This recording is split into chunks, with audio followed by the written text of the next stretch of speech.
안녕하세요. 온라인의 경제 기사의 달인 알파균입니다. 알파균의 경제 뉴스 시작해 볼게요. 한국이요. 지금 전 세계 수출 몇인지 아십니까? 하나, 둘, 셋. 네. 7위입니다. 한국 수출 세계 7위 자리 지켰죠? 1위는요. 중국 15.8% 점유하고 있고요. 미국 8.8%, 독일 8.4%고요. 한국 3.1%입니다. 나혜진 기자인데요. 네, 요거는 넘어가고요. 최영진 기자입니다. 웹소설 플랫폼 레디시 창업가 이승윤 공동 창작이라는 기발한 아이디어로 승부를 내렸네요. 네, 소설도 이제 같이 쓰자는 거죠. 레디시 픽션 창업가는요, 대원 외고를 졸업하고 2010년 9월 영국 옥스퍼드대 정치 철학 경제 전공에 입학한 한국인 이승윤 씨고요. 이 대표는 2012년 동아시아인으로 처음으로 200년이 넘는 역사를 가지고 있는 토론클럽 옥스포드 유니온 회장에 올라 화제가 됐고요. 대학 졸업 후 취업 대신 2015년 바이라인이라는 저널리즘 스타트업 창업했고요. 미디어 분야에 관심이 많았지만 성과를 많이 내지 못했습니다. 자, 이번에 레디씨는 웹소설 연재 시스템과 함께 일정 시간을 기다리면 무료로 보지만 소액 결제를 하면 다음 해를 바로 볼 수 있는 부분 유료화를 도입했고요. 여기에 인지도가 있는 아마추어 웹소설 작가를 섭외해 레디시의 작품을 올리도록 했습니다. 이런 준비를 한 덕분에 초창기 월 1억 원의 매출을 기록했죠. 출발은 괜찮았어요. 그러나 플랫폼을 이용하는 작가도 늘었지만 성장은 더디기만 했습니다. 이승윤 대표는요, 레드오션이라고 평가받는 틈새 시장에 도전해 혁신을 했고요. 그게 레디시의 성공 이유죠. 레디시는 데이터를 분석해서 세상에서 가장 빠르게 히트 IP, 지적재산권을 만드는 플랫폼으로 성장할 것이다. 스토리를 근간으로 하는 소설 콘텐츠가 있어서 가능한 일이라고 합니다. 김유경 기자입니다. 야나두 창업가네요. 야나두 뭐 이렇게 한 번씩 광고 보신 분 있죠? 자, 이런 한계에도 야나두 김민철 대표가 2030 세대에 자신의 경험과 깨달음을 알리기 위해 책을 출간했어요. 야, 너도 할 수 있어! 입니다. 27번의 창업가, 24번의 실패, 명문대 출신도 금수저도 아닌 김 대표는 20대 때부터 숱한 실패 끝에 40대 중반이 돼서야 창업에 성공합니다. 그는 책에 자신의 성공담을 그리지 않습니다. 그간 여러 강연에서 대중과 소통한 내용을 글로 정리하는 한편 자신이 창업하며 배운 점, 인생관, 마음가짐, 좋은 습관의 중요성을 전했죠. 1월 28일 서울 삼성동 야나두 사무실의 김 대표를 만났는데요. 이날 오전 폭소를 뚫고 온 김 대표는 190cm의 큰 키에 뚜렷한 이목구비, 소박한 부산 사투리에서 에너지가 넘칩니다. 야나두는 지난해 카카오에 인수돼 카카오키즈와 합병, 유아동 주니어 교육 콘텐츠를 아우르는 에듀테큐 교육기술 기업으로 성장하고 있고요. 야나두는 내년 상장을 통해 조 단위 회사를 목표로 사업 성과 향상 등 몸만들기에 나섭니다. 이어 아기들도 걷기 위해 수없이 엉덩방아를 찔고 마이클 조던도 끝없는 연습의 결과 농구 황제가 됐다. 성공을 위해 실패해야 하며 두려워해선 안 된다고 했습니다. 김 대표는 지금은 성공 창업자지만 성공보다 실패가 친숙하다. 2010년 롯데 자이언트 신문 갈매기 타임즈를 창간하고 큰 빛을 떠안았고 이후 27번의 프로젝트 대부분을 실패했다. 라고 합니다. 이창훈 기자입니다. 대규모 자산 매각 후 신사업에 통큰 베팅하는 SK입니다. 자, SK가 투자한 회사들 한번 볼까요? 2018년에 그랩에 투자했어요. 810억 원. 브라조스 투자 2,700억 원. AM팩도 인수했고요. ESR 추가 지분 투자 1,150억 원. 중국의 왓슨 지분 2,700억 원. 2019년에는요. 미국의 블루레이서 투자 1,700억 원. 미국의 키넥스트랄 투자 1,100억 원. 중국의 하버 바이오베드 스탠다임 100억 원. 2020년에는요. 벨스타 슈퍼프리즈 250억 원. 소카 말레이시아 150억 원. 싱가포르 허밍버드 바이오사이언스 80억 원, 중국 왓슨 1,000억 원, 중국 친데이터 그룹 3,600억 원, 미국 로이반트 사이언스 2,200억 원, 2021년 1월에 미국 플러그 파워 SK ENS와 총 1조 8,500억 원, S파워 테크닉스 268억 원. 네, 미국하고 중국에 큰 금액을 많이 투자하네요. SK는요, 지분 투자로 거둔 이익으로 미래사업 투자뿐 아니라 주주 환원 정책도 확대하고 있고요. SK는 지난 2월 9일 이사회를 열고 주당 6,000원의 기말 배당을 지급하기로 의결했죠. 지난해 8월 실시한 중간 배당 1,000원을 포함하면 2019년보다 40% 증가한 배당금을 책정한 것입니다. 지난해 SK의 연간 배당금 규모는 3,700억 원으로 2016년 연간 배당금 2,090억 원과 비교해 77% 증가했습니다. SK의 배당금 확대로 이 회사 지분 18.44%를 보유한 최대 주주인 최태원 회장은 지난해 배당금으로 908억 원을 받을 전망입니다. 여기에 SK이노베이션은 최근 미국 현지와 LG와의 전기차 배터리 영업비밀 침해 소송에서 패소하면서 수조 원에 달하는 합의금을 지급할 위기에도 내몰린 상태인데요.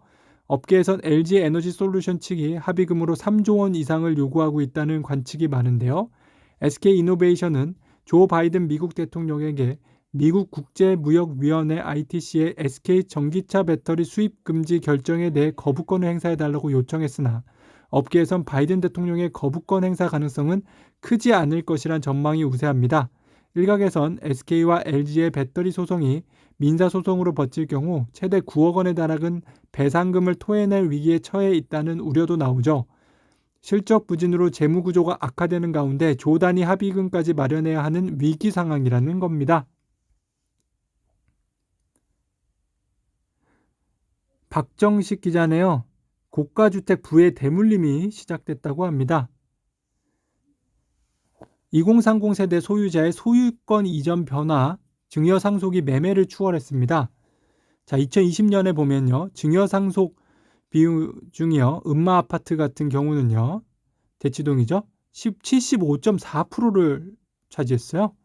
용산구의 한가름 아파트도 52.2%를 차지했고요. 강북의 경우는 매물거래가 많습니다. 매매가 많아요. 자, 강남일수록 증여 상속이 더 많아지죠. 최은신 기자입니다. 인적 문적 분할로 성장 동력 없는데 상장 성공할 수 있을까? 어딥니까? 예, 현대중공업 지주 산하에 있는 현대중공업입니다. 현대중공업 아래에는요, 표와 같이 한국조선해양이 있고요. 한국조선해양은 대우조선을 가지고 있고요. 그리고 미포, 현대중공업, 사모 등을 소유하고 있습니다. 자, 그렇다고 현대중공업이 다른 조선사에 비해 높은 가치를 평가받을 근거는 찾아보기 어렵다. 실제 일각에선 수익 창출이 가능한 신사업이 모두 떨어져 나간 현대중공업은 오히려 낮게 평가돼야 한다는 의견도 있다. 대표적인 게 최근 상장 전 투자 유치 프리 IPO 단계에서 2조 원가량의 기업 가치를 평가받은 현대글로벌 서비스다. 현대중공업 지주는 지난 2월 23일 미국 최대 사모펀드인 KKR에 현대글로벌 서비스 지분 38%를 6,460억 원에 매각했다. 현대중공업 지주는 현대글로벌 서비스의 보유 현금 1,500억 원을 배당받기로 했다. 현대글로벌 서비스는 2016년 말 현대중공업이 인적 분할하는 과정에서 조선엔진전기전자사업부의 AS 사업을 양수하는 현물 출자로 설립됐다. 2017년 인적 분할 과정에서 현대중공업 지주 당시 현대로보틱스의 자회사로 기속됐다. 현대중공업 지주에 기속되던 2017년 4월 기준 현대글로벌 서비스의 장부가액은 1,253억 원이었는데 불과 4년 만에 2조 원으로 기업 가치가 16배 뛰어오른 셈이다. 현대중공업 지주에게 현대글로벌 서비스는 황금알이지만 현재 IPO를 추진하는 사업회사 현대중공업 입장에선 현대글로벌 서비스의 존재가 약점일 수 있다. 환경 규제로 높은 수익성을 거둘 수 있는 사업 분야에 진출할 길이 막힌 셈이고 땜이다. 네, 형제회사가 잘 나가고 그 좋은 산업을 하고 있기 때문에 오히려 그게 독이 된다는 얘기입니다. 현대중공업 IPO에 따르는 또 다른 우려는 계열사인 현대사모중공업의 IPO다. 당초 올해 중 IPO를 추진해왔던 현대상모중공업은 현대중공업에게 새치기를 당한 셈이 됐다. 앞서 현대사모중공업은 2017년 사모펀드 IMM 프로빗 이퀴리로부터 프리 IPO 투자로 4천억 원 규모의 투자를 받았고 5년 이내 상장을 약속한 바 있다. 늦어도 2023년에는 IPO를 완료해야 한다는 얘기인데 이 일정을 맞추는 것 자체가 빠듯하기 때문이다. 그룹 내 두 회사가 동시에 IPO를 추진하기가 어렵기 때문이다. 이뿐 아니라 조선업종의 수요가 분산될 수 있음을 고려하면 현대사모중공업의 IPO 흥행에도 악영향을 미칠 수 있다고 합니다. 현정택의 세상보기, 쿠팡의 나비효과와 매기효과. 자, 나비효과는 들어봤는데 매기효과는 잘 모르셨죠? 아실 수도 있어요. 전 잘 몰랐습니다. 뉴욕 증시 상장으로 덩치를 키운 쿠팡은 국내 온라인 유통 및 배송업체에 매기효과를 갖고 온다.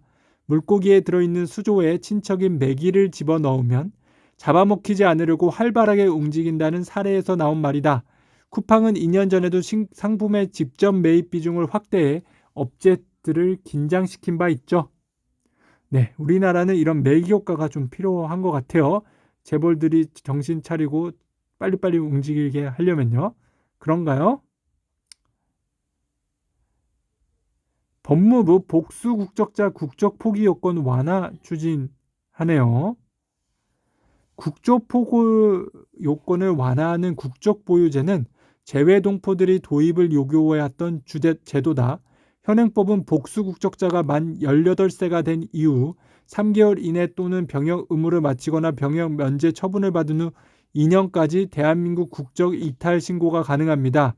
문제는 이 이탈 신고 시기를 놓치면 현역 병역 의무 대상자로 만 36세까지 국적 이탈을 할 수 없다는 점인데요. 이로 인해 미국 국적을 가진 사람이라면 만 36세까지 미국 입대나 주요 공직에 진출할 수 없는 어려움이 있습니다. 이 문제를 해결하기 위해 20대 국회 때 국적 보유제 도입안이 발의됐지만 국회 문턱을 넘지는 못했죠. 하태현 세종 변호사입니다. 의료 분야 넘어 금융증권 전문성 살릴 거라고 합니다. 자, 이분의 스토리가 워낙 길어서요. 판사 재직 시절에요. 하버드대 로스쿨에서요. 변호사 관련 공부를 해서 이때 리걸 마인드, 법적 사고력이 생겼다고 하고요. 자, 미국 로스쿨은 법 지식을 전수해 주는 것보다 법률가에서 논리적 사고력을 길러주는 데 집중한다고 합니다. 소크라테스식 문답법이라고 보면 된다고 하고요. 자, 미국에 있는 법들은요, 할 수 없는 것을 정해놓고 그 외의 것은 다 해도 된다는 식의 조항이 대부분이고요. 우리나라는요, 특정한 것은 해도 되지만 그 외의 것은 하면 안 된다는 조항이 많다고 하죠. 이러한 법체계 때문에 미국 사업가들은 금지되지 않은 영역에서 자유롭게 새 시스템을 만들고 키워 사업에 응용할 수 있지만 우리나라에서는 어려운 게 현실이라고 지적합니다. 아울러 하 변호사는 법원 재직 당시 세계 대학에서 최고 경영자 과정 AMP를 밟으며 재계 전반과 기업 사건에 대한 이해도를 높였어요. 그는 판사로서 정리된 기록만 보니 기록 뒤에 숨겨진 스토리를 몰랐는데 대기업 임원, 중소기업 대표, 사업가들을 만나면서 이면의 협상이나 암투 이야기를 들을 수 있다고 털어놨습니다. 정제된 사건 기록을 받아보는 판사로 근무할 때는 법리적 지식은 쌓았지만 사건 관련 신적 감각은 키우기 어려웠다는 게 그의 설명이네요. 카카오 쿠팡에 안 판다. 요기요 매각서 배제됐네요. 17일 투자은행 IB 업계에 따르면요. 요기요 매각 주관사인 모건 스탠리는요. 최근 국내 사모펀드 운영사와 일부 대기업의 투자 설명서를 발송했고요. 매각 측은 이 과정에서 카카오와 쿠팡은 입찰에서 제외한다는 의사를 밝힌 것으로 전해졌죠. 이는 공정거래위원회의 강제 매각에 따라 1위 사업자가 기존 사업을 유지하면서 2위 사업자를 파는 형태이기 때문입니다. 한편 투자 설명서를 검토 중인 인수 후보들은 아직 유보적인 입장을 취하고 있고요. 네이치가 요기요 매각으로 최대 1조 원에서 2조 원까지 추가 투자금을 챙기는 상황에서 섣불리 규모의 경제에 뛰어들 수 없다는 판단입니다. IB 업계에서는 대형 사모펀드와 함께 편의점 사업을 벌이는 GS 리테일 등 대기업 유통회사들이 인수 후보로 거론됩니다. 배달의 민족 등은 1시간 이내에 배송이 가능한 지역까지 생필품이나 소규모 식재료 등을 배달하는 퀵 커머스 영역에 진출하고 있는데 강한 망을 가지고 있는 유통기업들은 시너지를 기대할 수 있기 때문이죠. 다만 DH 측은 공식적으로 모든 후보자들의 참여를 환영하며 법과 절차에 따라 매각을 진행할 것이라고 말했습니다. 쿠팡 직원 1만 명 늘릴 때 3천 명 줄인 유통 빅2라고 하네요. 미국 증시 시장으로 시가총액이 100조 원에 육박하는 신유통공룡 쿠팡이 지난해 1만 명이 넘는 직원을 신규 채용한 반면 유통 빅2로 불리는 롯데와 신세계는 3천 명 이상으로 줄인 것으로 나타났고요. 지난해 신종 코로나 바이러스 감염증 코로나19 확산으로 온라인 쇼핑 수요가 증가하면서 이커머스 시장은 날개를 달았지만 부진했던 오프라인 유통가는 기존 인력을 줄이면서 비용 절감에 나선 영향으로 풀이됩니다. 반면 온라인 쇼핑이 급성장한 이커머스 시장은 유통의 신강자로 등극하며 고용 인원을 늘리고 있죠. CEO 스카우가 조사한 국민연금 가입자 추이에 따르면 쿠팡은 지난해 1만 872명을 순고용하며 국내 500대 기업 중 유일하게 1만 명대 신규 일자리를 창출한 것으로 나타났다. 쿠팡 풀피먼트 서비스 물류센터 운영 역시 1만 828명이 늘어 지난해 쿠팡과 쿠팡 풀피먼트에서 2만 1,700명의 순규모의 순고용이 이루어졌고요. 이는 코로나19로 택배 물량이 급증하면서 직원을 대거 채용한 결과입니다. 그러면 쿠팡 관련된 내용을 오늘도 많이 보겠네요. 자, 진짜 쿠팡이 난린가 봐요. 백지수 기자입니다. 쿠팡의 초격차 클라우드로 고객 손끝 혁신한 결과라고 합니다. 자, 이 대표는요, 베스핀 글로벌이었던 것 같아요. 클라우드 회사인데요.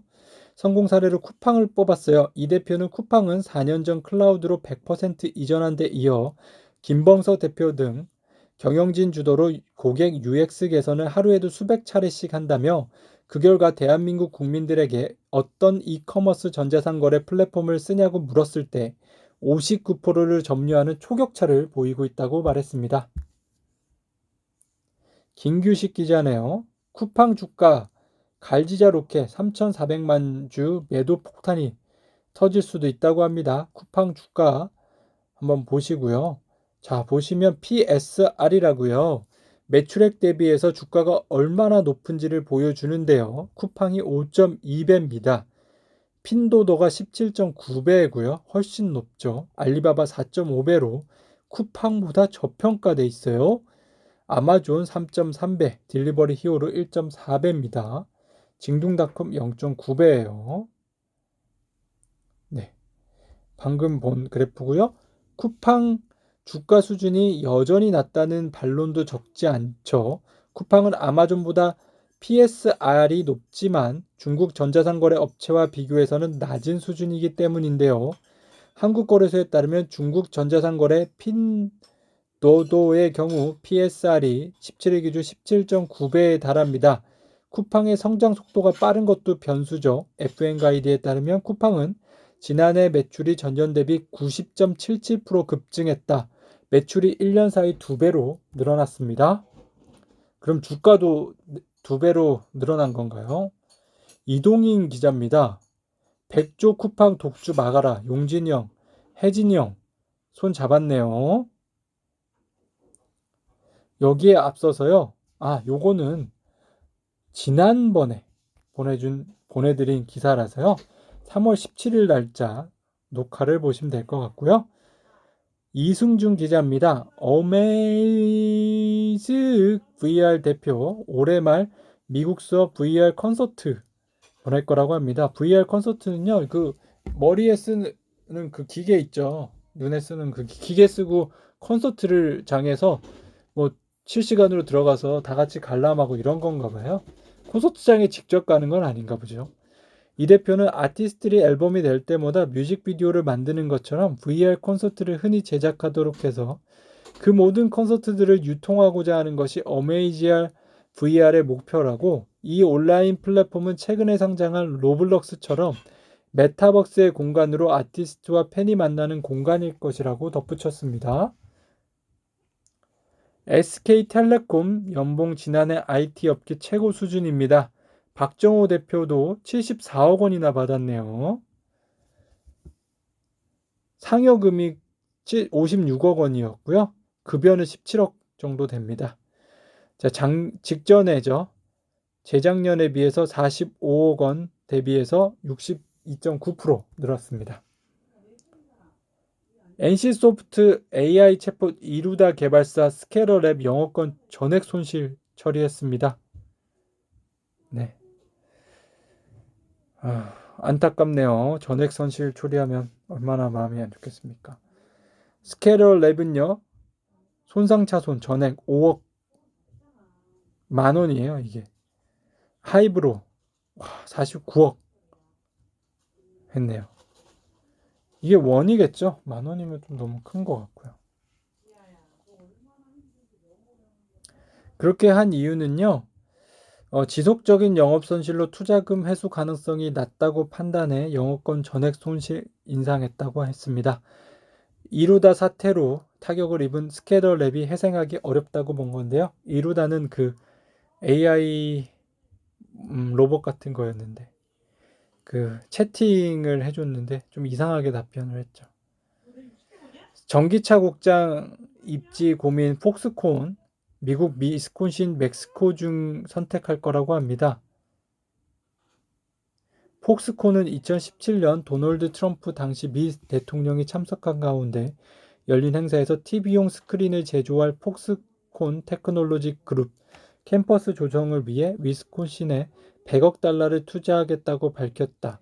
다만 위스콘신주 주지사가 공화당에서 민주당 이사로 바뀐 뒤 세제 혜택 등을 문제를 놓고 갈등이 불거지면서 공장 규모가 축소된 상황이다.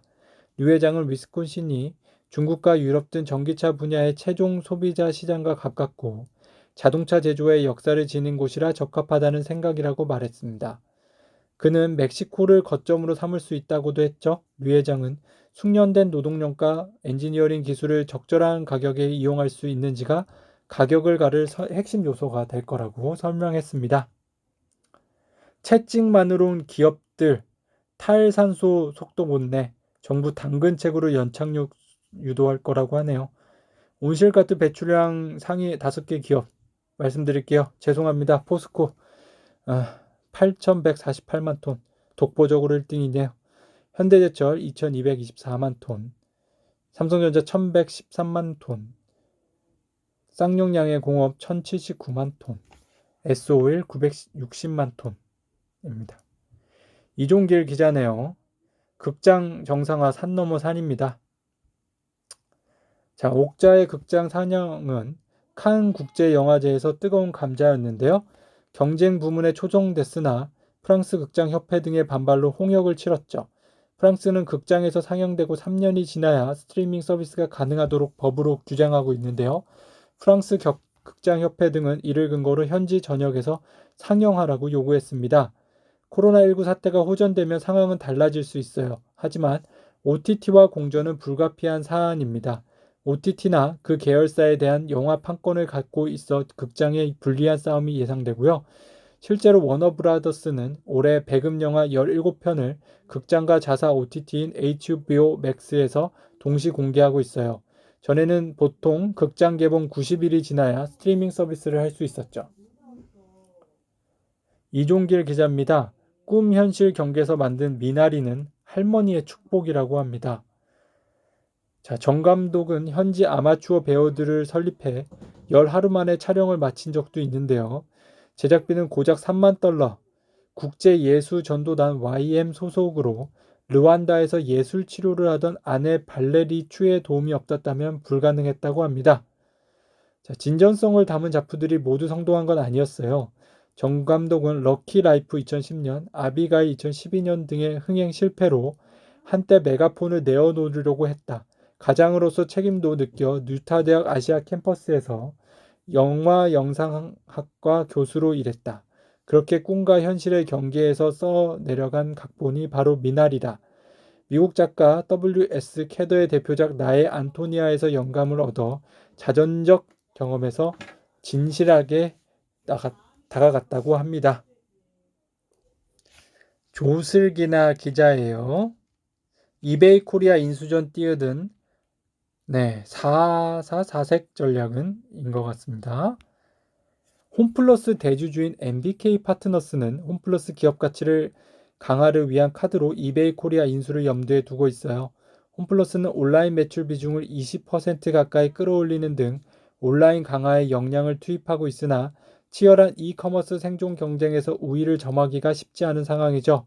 시장에선 이베이 코리아 인수전에서 MBK 파트너스가 SK텔레콤과 손을 잡을 가능성도 있다고 보는데요.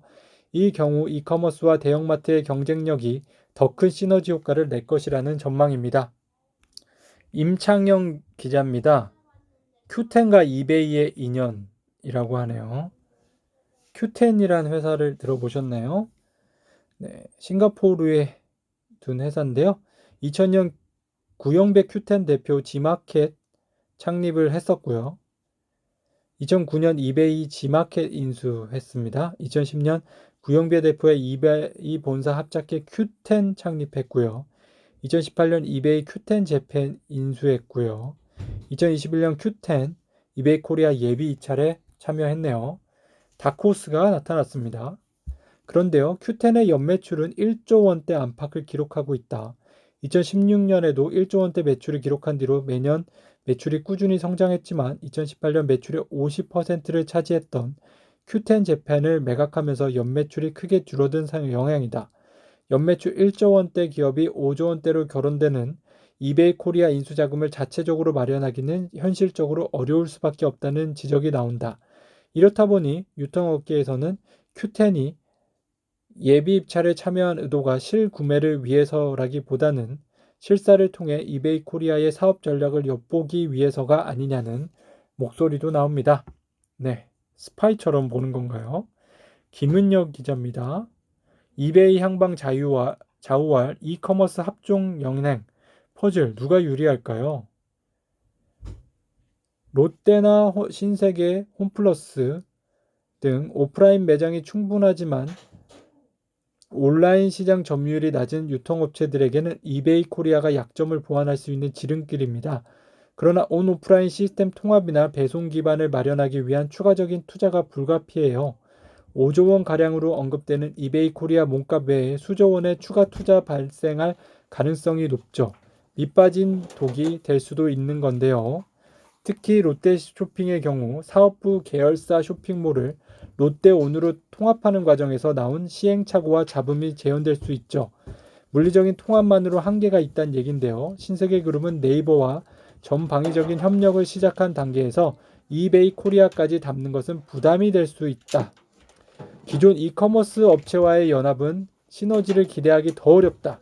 사업구조상 고객 기반이나 제품 구조, 셀러에 이르기까지 대부분 영역이 겹치기 때문이다. 예컨대 이베이 코리아 인수에 나선 SK텔레콤이 운영하는 11번가와 이베이 코리아의 지마켓 옥션 등은 가입 고객이나 입점업체 등이 대동소이하다. 합산 시장 점유율이 오르면서 규모의 경제 효과는 반영될 수 있겠지만 중소셀러 위주인 오픈마켓 특성상 시너지 효과는 소폭의 극질 가능성이 크고 그 이상의 플러스 알파를 기대하긴 어렵다. 여기에 11번가는 아마존과의 제휴도 추진하고 있어 더욱 복잡해질 수 있다고 합니다. 김리한 기자네요. 소부장 기업 원ST 토종 PEF 사모펀드에 빨린다고 하네요. 17일 인수합병 업계에 따르면요. PEF 운용사 노엠 파트너스는 원ST 지분 100%를 약 800억 원에 인수하기로 했죠. 이태원 원ST 대표는 후순위 출자자로 참여해 노엠 파트너스와 함께 회사를 경영할 건데요. 노엠 파트너스는 산업은행, 프라이빗 이퀴티 사모펀드 등을 거친 노광근 대표가 2015년 세운 운용사인데요. 지난해 운용자산 3천억 원을 넘어선 데 이어 최근 300억 원 규모의 블라인드 펀드를 결성했고요. 주요 투자 사례로는 2차전지 분리막 업체 WPCP의 전환사채 인수, 수도관 커팅 업체인 코팅코리아 인수 등이 있습니다. 네, 경력이 대단하네요. 박병희 기자네요. 원조 채권왕 빌 그로스 인플레이션에 베팅, 미국 국채 매도 중이라고 합니다. 그로스는요, 미국 가계 소득이 이미 막대한 상황에서 부양법이 승인됐다며 잠재 수요가 엄청나게 커졌다고 진단했다. 그는 미국 소비자들이 어디든 갈 수 있는 상황이 되면 이 잠재 수요가 풀리면서 3에서 4%대의 소비자 물가 상승률을 보게 될 것이라고 말했다. 그로스는 3에서 4%대 물가 상승률이 나타나는 시점에 대해서는 3개월, 6개월 혹은 1년이 될 수도 있다며 그렇게 된다면 미국 중앙은행인 연방준비제도 페드가 현재 부양 정책을 중단해야 할 것이라고 말했습니다. 페드는 이날 이틀 일정으로 통화정책 회의인 연방공개시장위원회 FOMC를 시작했고요. 17일 페드가 통화정책 회의를 마친 뒤 채권 매입 규모는 그대로 유지하면서 장기국채 금리를 끌어내리기 위해 장기국채를 매입하고 단기국채를 매도하는 오퍼레이션 트위스트 정책을 도입할 수 있다는 관측이 제기되고 있다. 그로스도 오퍼레이션 트위스트 도입 가능성이 있다고 예상했다. 그는 최근 국채금리가 1.6%선까지 오른 뒤 하락하는 현상이 반복되는 점을 꼽으며 이미 페드가 장기국채 매수에 나섰을 수도 있다고 말했다. 그로스는 1971년 투자회사 핑코를 공동 창업해 핑코의 대표 펀드인 토탈 리턴 펀드를 세계 최대 채권 펀드로 키워내 채권 왕이라는 별명을 얻었죠. 권재희 기자네요. 배터리값 인하 전쟁에 글로벌 차 시장 요동치고 있네요. 2020년 제조사별 전기차 판매량 순입니다. 테슬라 44만 대입니다. 폭스바겐 그 뒤를 잇고 있죠. GM 그 3위고요. 전기차 모델명 판매량 순입니다. 테슬라 모델 3 34만 대 1등이죠. 훈광 우닝 미니, 르노 조에 등등 되고 있습니다. 최대열 기자네요. 이판국의 LG 에너지 솔루션, SK 이노 분쟁 어찌합니까? 폭스바겐은 주요 전기차 시장 가운데 한 곳인 미국에서 SK 이노베이션에 2년치 배터리를 공급받는 계약을 맺었는데 ITC 최종 변결에 따라 SK가 10년간 미국 내 수익 금지를 조치를 받으면서 추가 공급 계약은 사실상 힘들어진 상황입니다. 폭스바겐은 ITC 판결 후 SK 배터리 납품 유예 기간 2년을 연장해달라고 요청하는 한편 한국 정부에도 중재를 요청했던 것으로 전해졌다. 결과적으로 이 같은 요청이 받아들여지지 않으면서 한국 배터리 업체와는 관계를 정리하는 수순에 들어간 것으로 업계에서는 보고 있다. 마찬가지로 SK에게 배터리를 공급하기로 한 미국 왕선차 메이커 포드 역시 미국 정부의 자국 내 배터리 수급 체계를 갖출 것을 요청하는 등 전기차 배터리 공급선을 바꿀 수 있다는 점을 내비쳤다. 중국 지리자동차 역시 중국 동부 지역에 배터리 공장을 짓기로 최근 결정했다. 완소차 업체가 배터리 개발 경쟁에 직접 가세한 건 안정적 수급 체계를 갖추는 한편 향후 전기차 시장 확대에 따라 다양한 성능을 갖춘 배터리가 필요할 것으로 보고 있기 때문이다. 이준영 기자네요. 실상은 록스타 구인난 교육기에 늘려라. 최근에 이제 개발자들의 몸값이 계속 올라가고 있어요. 인력난인데요. 사실은 이게 록스타 천재의 난이라고 하죠. 천재를 구하기 힘든 시점입니다. 록스타는 특히 지식산업 기반에서 산업에서 진가를 나타낸다. 록스타 원칙이라는 것도 결국 소프트웨어 업계에서 나왔다. 미국에서 컴퓨터 개발 붐이 일던 1960년대에 진행됐던 실험이 배경이다. 연구진은 견습 프로그래머 9명에게 코딩 등의 작업을 2시간 안에 해결하도록 했다. 연구진은 1등과 꼴찌 사이에 큰 차이가 나지 않을 걸로 예측했지만 실험 결과 코딩에서 20배, 디버깅 오류 수정에서 25배, 프로그램 실행에서 10배나 속도가 차이가 났다. 리드 헤이스팅스 넷플릭스 CEO는 져서 규칙 없음에서 베스트 프로그래머는 보통 수준의 능력을 갖춘 프로그래머 100배 이상의 가치가 있다고 했습니다. 그는 이런 이유로 넷플릭스 인재 등용에서 록스타 원칙을 중요시한다고 밝혔다. 헤이스팅스가 이사를 영입했던 마이크로소프트의 빌 게이츠 창업자도 위대한 소프트웨어 프로그래머는 평범한 프로그래머보다 1만 배 이상의 값어치를 한다고 말했습니다.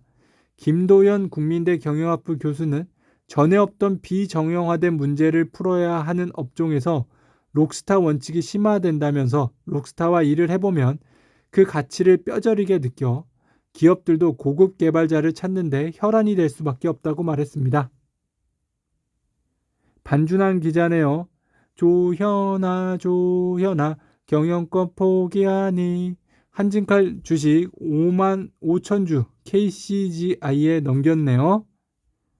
자, 그런데 섣부른 결론이란 시각도 적지 않죠.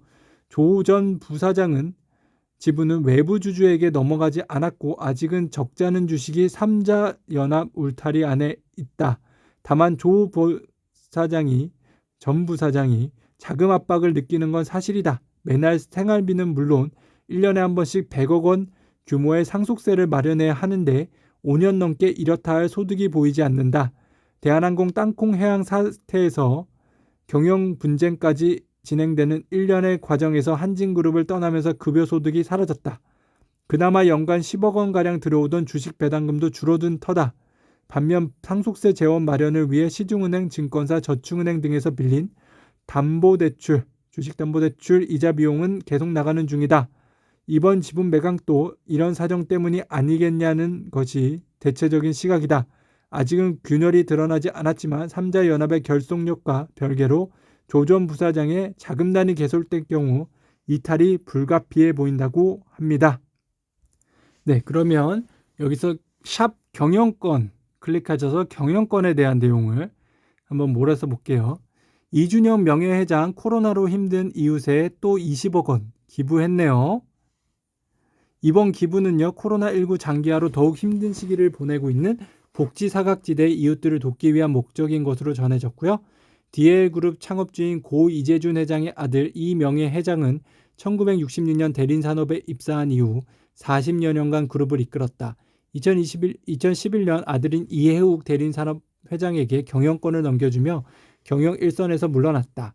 이명예 회장은 앞서 1995년 대구 지하철 공사 현장 폭발 사고 당시 20억 원을 전달했다. 2016년에는 갖고 있던 대린코퍼레이션 지분 32.6% 2천억 원 상당을 남북 통일을 위해 설립된 공익재단 통일과 나눔에 기부했다.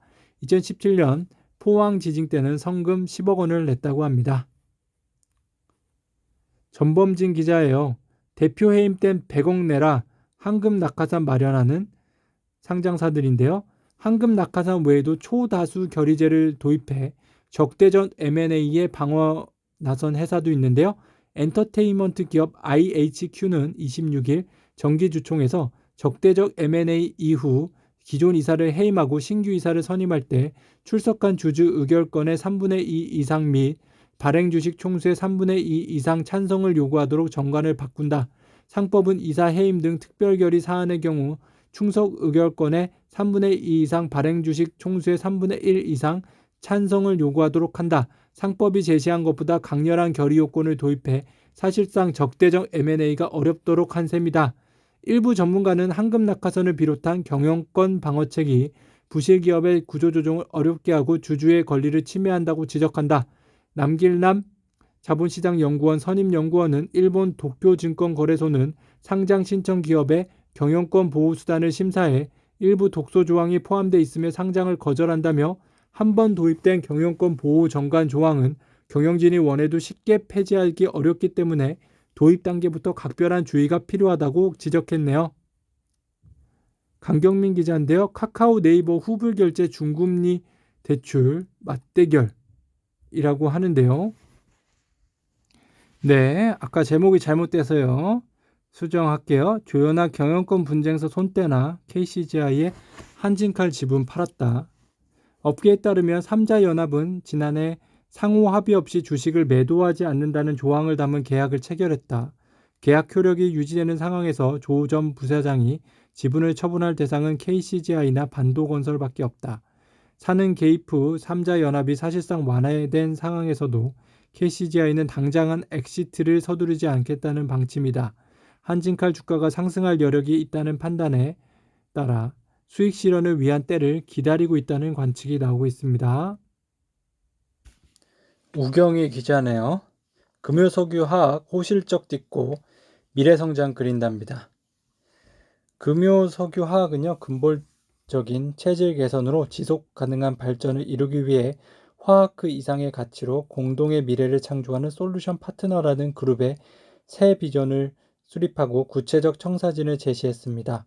금요석유화학은 2010년대 초 독자 경영 이후 찾아온 석유화학 불황기에도 지속적으로 부채 비율을 낮추며 재무 구조를 개선해 2009년 660%에 달했던 부채 비율을 2019년 말 73%까지 낮췄고 계속 100% 이내로 유지하며 최고의 상태를 유지하고 있다.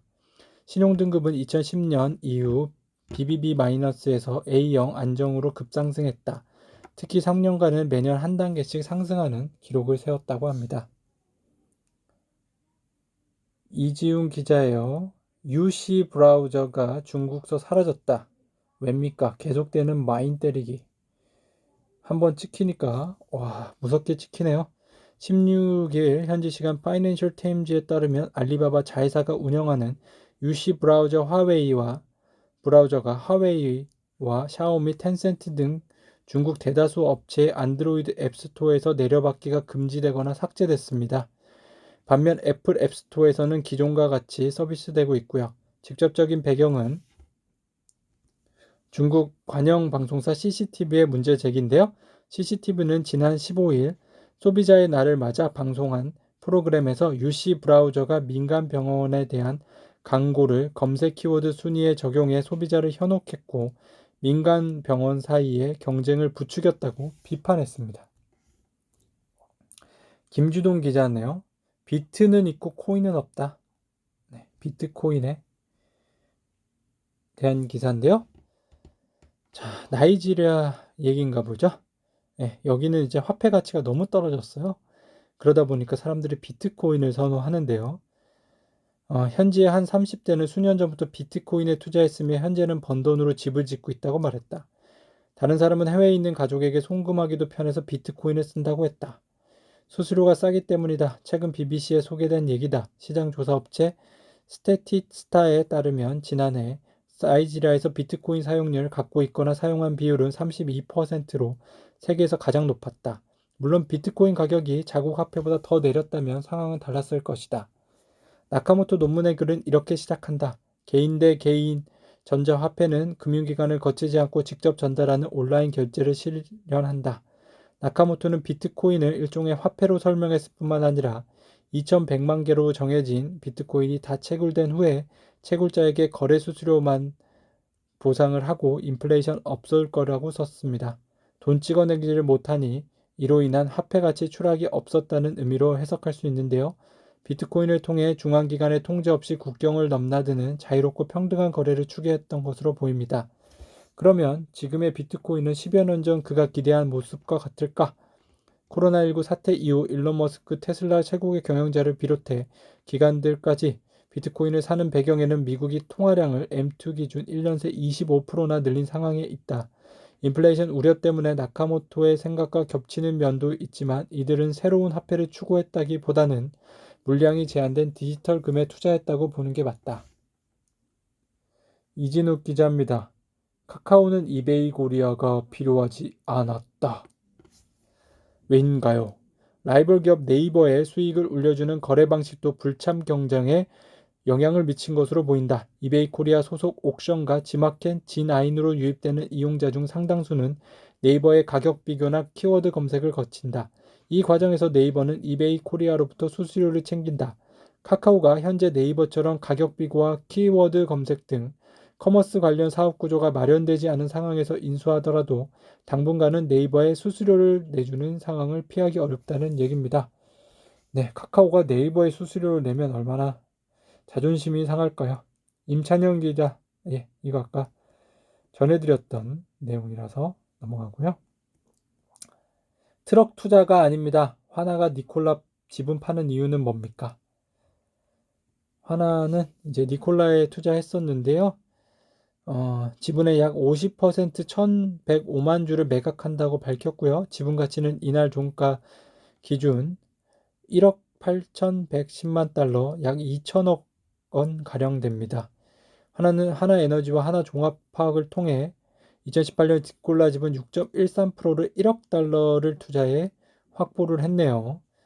네. 그래도 1억 달러 투자한 거 가지고 지분 가치 1억 8,110만 달러, 가 50%니까요. 정말 그래도 한 4배 정도 오른 것으로 보입니다. 하나종합화학 USA가 51%, 하나에너지가 49%의 지분을 보유한 그린 니콜라 홀딩스가 현재 니콜라 지분 2,213만 주 5.6%를 보유하고 있네요. 자, 하나그룹은 이번 지분 매각을 통해 확보된 자금을 통해 미국 현지 수소 사업 확대에 투자한다는 방침이고요. 주력인 태양광 사업을 연계한 친환경 그린 수소 투자입니다.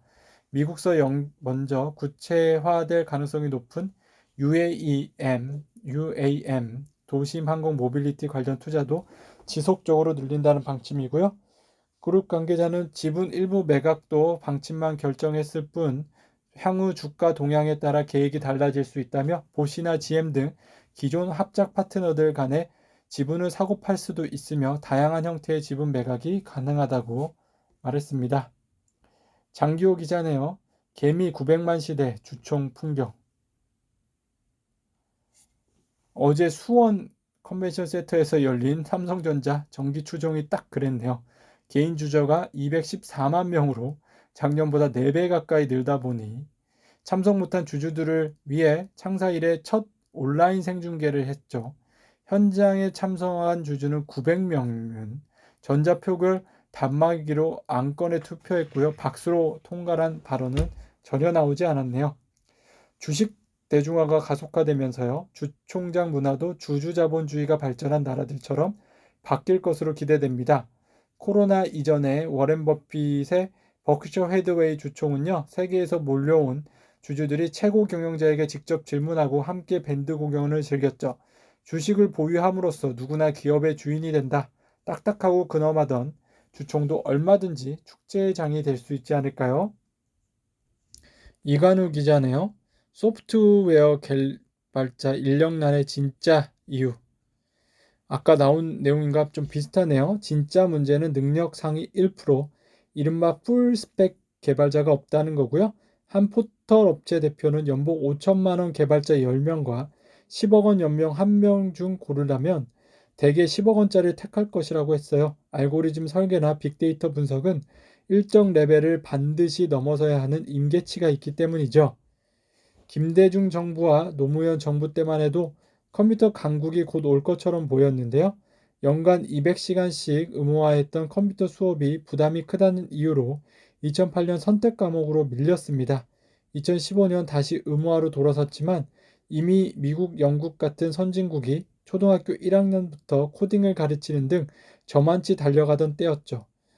코딩을 처음 접하는 나이가 3, 4년이나 늦어진 것인데요. 서울 소재 한 대학의 컴퓨터 공학과 교수는 선진국은 이미 초중고 과정에서 한국의 대학 과정을 모두 뗀다가 보면 된다며 요즘 핫한 오디오 SNS 클럽하우스에서 소방관이나 디자이너, 발레리나 같은 외국인들이 인공지능 AI 코딩을 자유롭게 논하는 모습은 우리와의 격차를 극명히 드러내는 사례라고 합니다. 송경모 기자네요. 토지 소유에 대한 갈망이 오늘날의 풍요의 바탕이라고 합니다.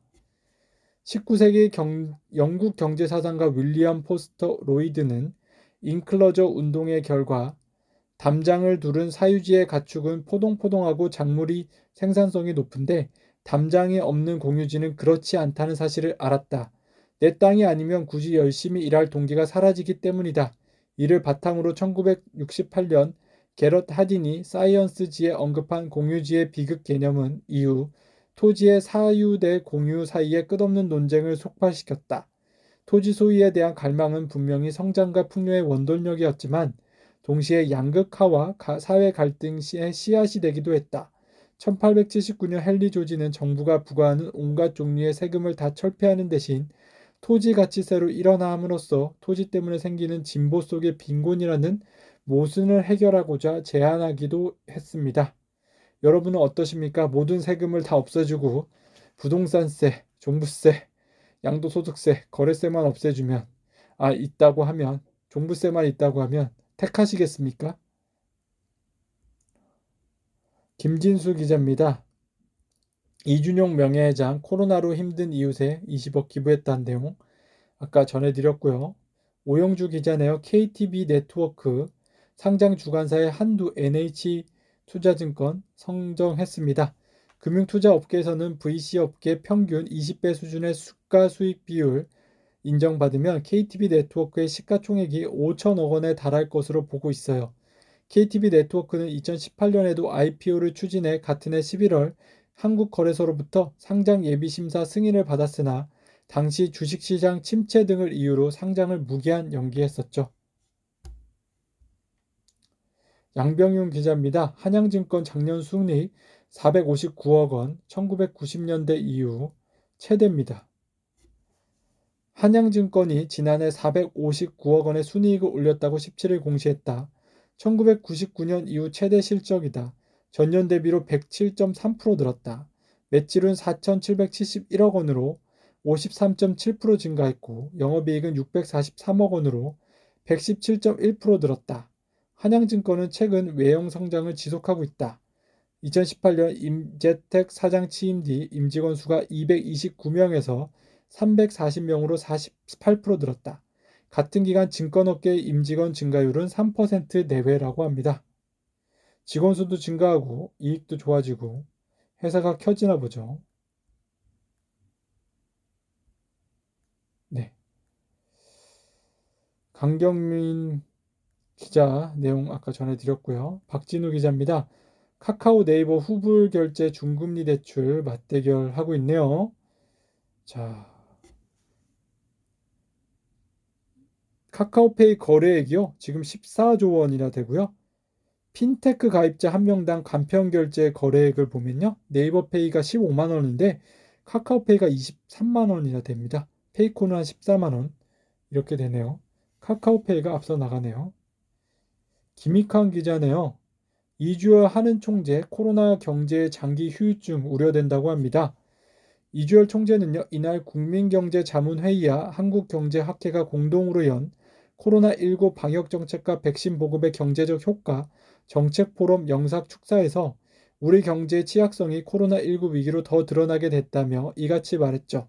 한국 경제의 취약점으로 자산시장 자금 쏠림, 가계기업의 부채 확대, 부문계층 간 불평등 심화, 기업 투자 위축 등을 꼽았습니다. 강현우 기자네요. 중국판 유튜브 비리비리하네요. 홍콩의 2차 상장. 홍콩 증시 기업 공개 IPO로 조달할 자금 규모는 아직 공개되지 않았다. 외신들은 30억 달러 규모가 될 것으로 전망하고 있다. 비리비리는 2018년 3월 미국 나스닥에 상장했다. 당시 4억 8,300만 달러를 모집했다. 공모가는 11.5달러였으며 16일 주가는 113.31달러로 10배 가까이 올랐다. 시가총액은 390억 달러 안팎이다. 지난해 매출은 120억 위안 약 2조 1천억 원으로 전년 대비 77% 커졌다. 그러나 순소실도 30억 위안으로 2배 이상 늘었다고 합니다. 조재글 기자예요. 채권한 그로스 아까도 나왔죠. 미국 물가 조만간 3-4%로 치솟을 것으로 하고요. 여기 나온 내용 중에 하나를 또 소개시켜 드릴게요. 세계 최대 헤지펀드인 브리지워터 어소시에이트 그랜 잭슨 최고 투자 책임자 CIO도 이날 세계적인 연쇄적인 인플레이션이 일어나기 직전이라며 페드가 당초 계획보다 일찍 기준금리를 올릴 수 있다고 말했다. 마이클 슈마허 웰스파고 금리전략본부장은 페드의 연방공개시장위원회 FOMC 회의가 끝나는 17일 이후 10년 만기 국채 금리가 연 2.25%까지 치솟을 것이라고 예측했는데요. 이날 연 1.62%로 마감한 10년 만기 국채금리가 단기간 0.6%포인트 이상 급등할 거란 예상인데요. 슈마우는 국채금리는 내년에 3%를 넘어설 가능성이 있다며 2023년이 아니라 내년에 기준금리를 인상해야 할 것이라고 했습니다. 이승우 기자네요. 공무원 선발할 때 AI 능력 뽑아야 된다고 하네요. AI가 더 잘 풀 문제도 있다고 합니다. 자, 2020년 AI 활력 지수 미국이 1위입니다. 한국 5위예요. 싱가포르가 2위나 되네요. 우리나라 5위도 높네요. 신약 개발 암 분자 발견 내에서 137억 달러나 될 것 같고요. 반도체는 한 20억 달러로 그렇게 크지는 않습니다. 자율주행, 교육 이런 순으로 높네요. 자, AI 기술 보급률 순위 볼게요. 2020년에요. 인도가 1위고요. 미국이 2위고요. 한국이 3위입니다. 한국이 굉장히 높네요. 알파고를 봐서 그런가요? 그 바둑도 썼죠, 한번. 이창호 씨랑요. 김진원 기자입니다. 파차마 아마존 탄소락 분석, 로지컬리, 가짜뉴스 색출 등을 하고 있는데요. 자, AI 기업은 이런 걸 하고 있어요. 10대 인공지능 혁신 기업입니다. 파차마는요, 탄소 포집량 예측 기술을 가지고 있고요. 로지컬리는 가짜뉴스 판독합니다. ARM은 초소형 기기용 AI 칩을 해고요. 세브라스 시스템즈는 인공지능 전용 슈퍼컴퓨터 제작하고요. 트루에라는요, 설명 가능한 AI 모델 개발하고요. 알고리즘 저스티스 리그는요, 인공지능 업계 인종차별 퇴치하고요. 월마트는요, 온라인 스마트 쇼핑하고요. 오픈 AI는요, 초고대 자연어 처리 모델 GPT-3을 하고요. 어도비는요, 인공지능 포토샵 카메라 하고요. 웨카는요, 데이터 저장 시스템을 제공합니다.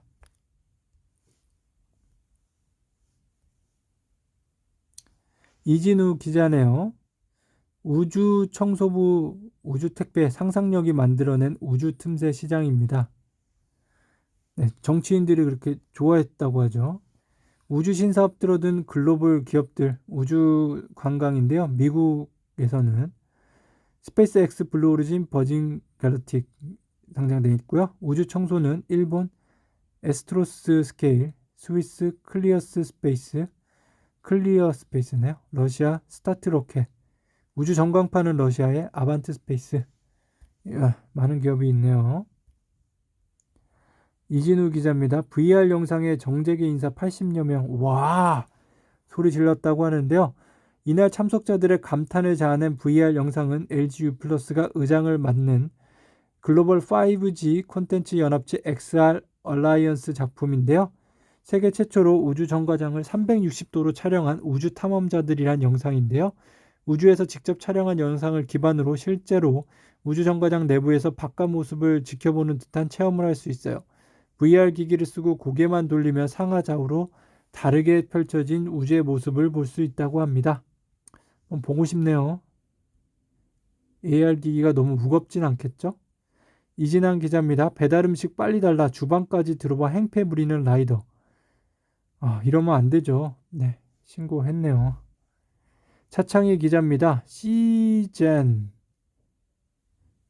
주주들 시세 조정 의혹에 수사해달라고 합니다. 시 보다하고 진이라는 어떤 내용을 썼네요. 시젠이 그런 스펠링이었군요. 대차거래란 금융사에서 단기적으로 주식을 필요로 하는 기간에 빌려주는 거래인데요. 주식을 빌려 매도한 뒤 주가가 하락할 때 재매수해 이익을 얻을 수 있어요. 주주들은 시젠 상장 주식 수의 21%에 달하는 불법 대차된 매도 물량이 시장에 쏟아져 주가 하락을 이끌었다고 주장합니다. 이후 저점에서 대차 물량이 대거 회수됐다는 지적인데요.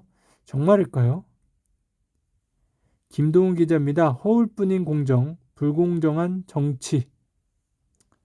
배달앱과 서비스를 제공하는 기업들은요, 플랫폼이란 역할을 합니다. 이들 기업은 편의를 제공하는 대가로 식당과 고객에게 혹은 둘 중 하나에만 수수료를 받고 그 일부를 라이더와 나누죠. 이처럼 개입하는 주체도 많고 상호 간의 관계도 복잡한 비즈니스 모델은 일반적으로 매력적이지 못했어요. 그런데 인터넷과 디지털 기술은 예전에는 사업성을 확보하기 어려웠던 이런 비즈니스 모델을 한금알을 낳는 거위로 만들어 버렸죠.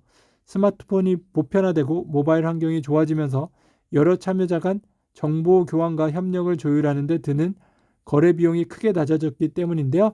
코로나19 팬데믹과 사회적 거리두기는 통상적인 오프라인에서 거래 비용을 급속히 증가시켰지만 온라인 채널의 거래 비용은 상대적으로 크게 줄었습니다. 독일에서 시작해 전 세계로 뻗어나간 딜리버리 히어로나 최근에 718억 달러의 IPO에 성공한 미국의 도어대시를 비롯해 우리나라의 배달의 민족이나 요기요 등이 바로 이런 기여를 포착하며 승승장구했죠. 김인수 기자네요. 당파심 빌드리기. 네, 이건 책에 대한 내용인데요. 마지막 내용이니까 한번 잘 들어보세요. 그의 말에 나는 철학자 버트런트 러셀의 조언이 생각났다. 러셀은 신문을 읽을 때 나라 이름을 바꿔 읽으라고 충고한다. 예를 들어 미국은 아르헨티나로, 이스라엘은 볼리비아로 바꾸라고 했다. 그러면 신문기사를 보다 공정한 시작에서 읽을 수 있다고 했다. 실제로 미국인이라면 국제뉴스를 당연히 미국인의 관점에서 편향되게 읽을 수밖에 없다. 유대인은 이스라엘에 유리하게 뉴스를 읽을 것이다. 나라 이름을 바꿔 읽으면 그런 평양에서 조금은 벗어날 수 있다. 자국의 불리한 뉴스도 보다 담담하게 읽을 수 있다고 합니다. 자, 오늘 알파균의 경제 뉴스 잘 들으셨나요? 네. 그러면 밴드에 가입해 주시고요. 유튜브에서도 좋아요, 구독 부탁드립니다. 또 주변 사람한테 많이 소개해 주세요. 감사합니다.